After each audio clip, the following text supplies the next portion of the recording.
Hi Stitchers, this is Laurel, and today I'm going to show you my Stitchy spot and my stitching cabinet. So this right here is my Stitchy spot. It's just the end of the couch, and you can see, let me see how I can do this. You can see here, right here, I have my daylight lamp, and my seat, and my pillow to rest my arm on, because the arms on my couch are kind of low, and my laptop for chatting and Facebook and general surfing the internet. I don't have a project here right now, but when I stitch, I generally, I have the table right here to put my things on, and I generally have, as you can see, something to drink, and so I can put my threads or my scissors on the table. Sometimes I put them on the arm of the couch, my chart. Sometimes I put my threads on the deck of my laptop. I'm going to swing around here.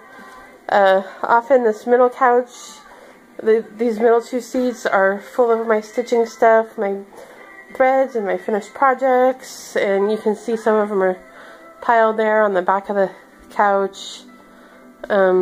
This right here is a macrame bag that I think belonged to my grandmother. I'm not sure that she made it, but it belonged to her, and I think she gave it to me, or my mother had it and my mother gave it to me. So that's that. So there's my stitching spot, and I'm going to come over here. I'm going to show you my cabinet. This is my cabinet, and there's one angle of it, and let me come around this way and I'll show it to you from the other angle. There's the view outside my patio. There's my cabinet and the clutter on top.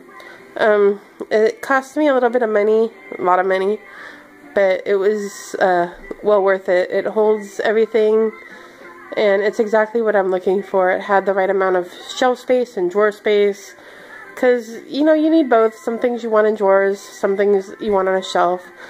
So, and it was kind of pricey, but it's real wood. It's not pressed board. It weighs a ton. I think it weighs like 300 pounds. My mom said when the delivery guy came to bring it, he was having trouble moving it. It's very, very heavy. So I'm going to have it for years, and I love it. So I'll show you the inside. The inside, I'll warn you, the inside's not exactly neat.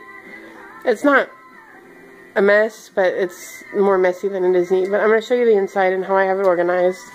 If we open the door right here, and the daylight will give us enough light. So this cubby hole right here is a mess, as you can see. There's some odds and ends there on the front of the shelf. This box right here has needles in it, and this box right here has my specialty threads. If you saw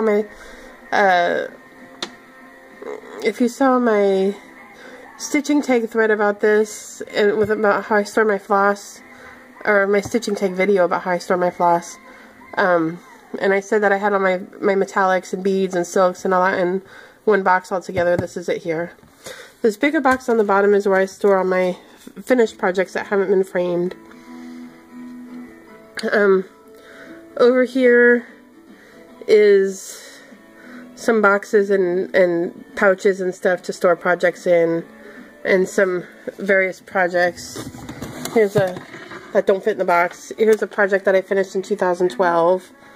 That was hanging on the wall, and I took it down and haven't put it back up. So there's that. I don't even know what this is, to tell you the truth. What's this? Oh, see, that's just another bag. And there's some other miscellaneous things there. This first drawer down here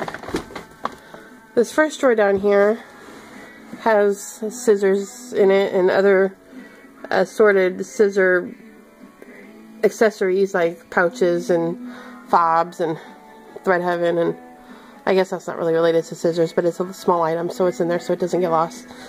So there's that.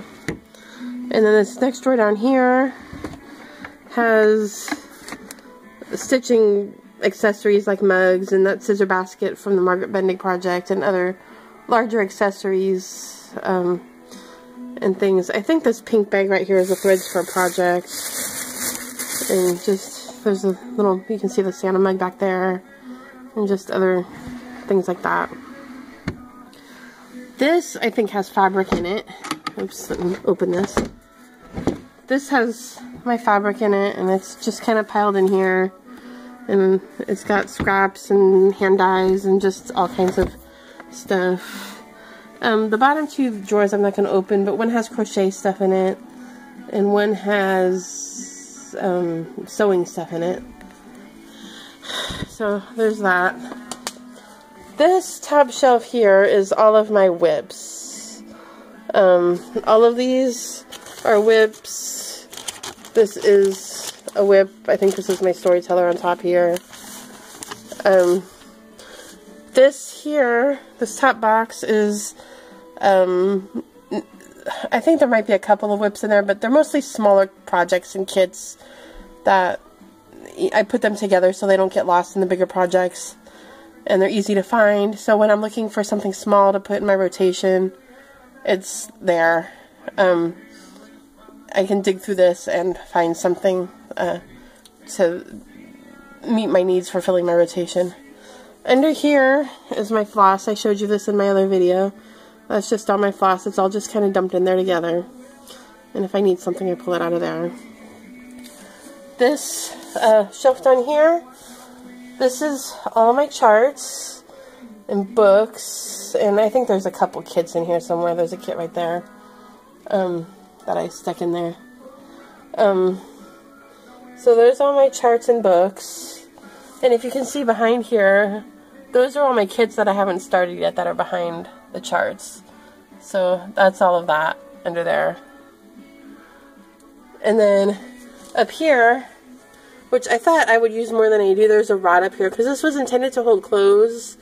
So they have a hanging rod up here, which I always imagined to be good for hanging finished projects, but I don't really use it for that. There's not really enough space after I fold it up with my stuff. So that's that.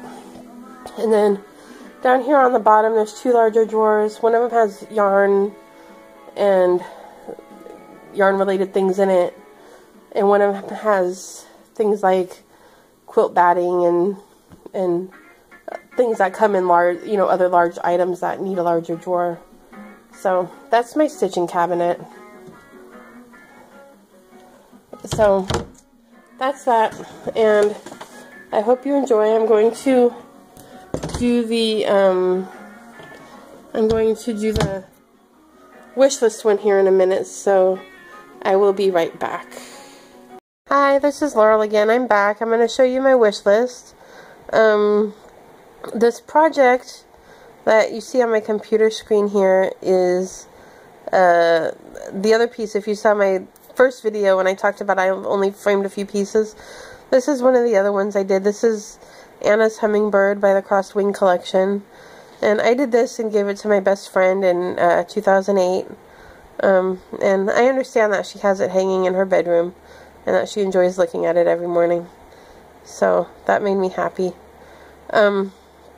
My first, I'm going to show you these on the computer because, yeah. So, the first piece that I would start is this one here, is Heaven and Earth's Designs Lost in You by Rachel Marks. I own this chart. I haven't kitted it, don't have any fabric for it, don't have anything except the chart, and to be honest, all of these are a long way off. I know the prompt said within 6 months, but these are all a long way off. I'm trying to reduce my whips from 40 down to at least under 25, and so I don't have any large starts in my immediate future. The next one would be this one here by Mystic Stitch, is the Rainbow Fairy. And I just love her. I think she's beautiful. I love the way her hair changes colors from In the Order of the Rainbow, and her wings, and her sparkly dress. and she would be one of my next starts, my next large start. And then this one here, this is a chatelaine. This is Chatelaine's Fairy Flower Garden. And I actually have the kit of this. The kit was one of the things I rewarded myself with when I finished paying off my debt. The other thing I rewarded myself with was new couches.